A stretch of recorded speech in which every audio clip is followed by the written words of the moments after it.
أعوذ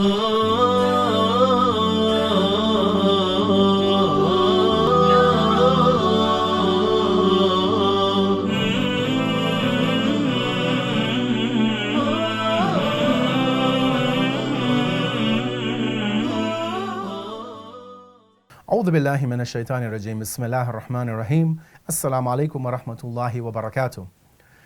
As we continue on in the blessed month of Ramadan, and we are looking at various traditions, sayings, statements of the Prophet and his noble family to help us reconnect and to develop a further love and affinity for the Qur'an, we focus on the tradition from our sixth Imam, Imam Ja'far ibn Muhammad as-Sadiq, may God's peace and blessings be upon him, in which he teaches us one of the etiquette of recitation of the Qur'an. And by etiquette, we don't mean, for example, having physical purity or facing the Qibla or any of the other, etiquette which are mentioned by scholars before we engage in recitation of the Qur'an. Obviously, all of these are important,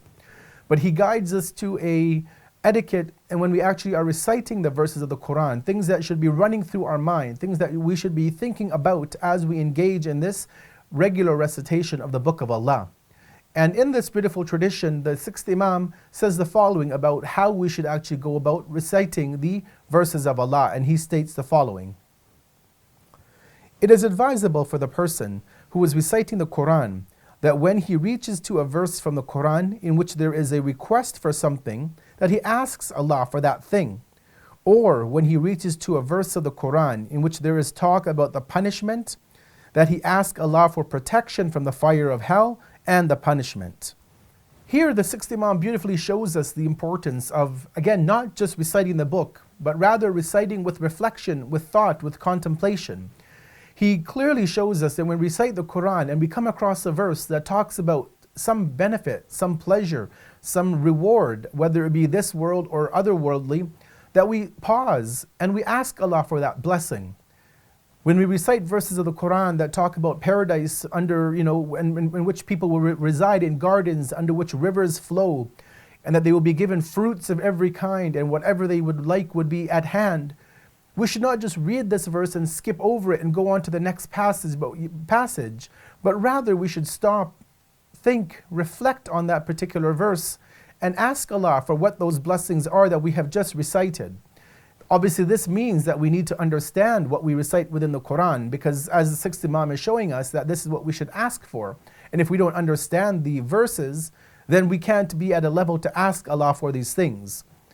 And on the other side, he shows us when we read a verse about the punishment of Allah, and these are within the Qur'an in numerous different ways and numerous different wordings, where we are told about the fire of hell, we are told about certain punishments that would be inflicted upon people. We're told of sometimes even punishments within this world if we don't obey commandments. When we come across such verses, we need to stop and pause and think for a minute that are we doing those actions that Allah is condemning within the Qur'an?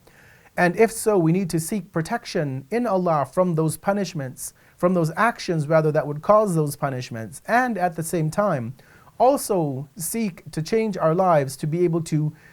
realize what is right and wrong and perform actions accordingly. And especially in this blessed month of Ramadan, in which we are performing so many actions to get closer to Allah,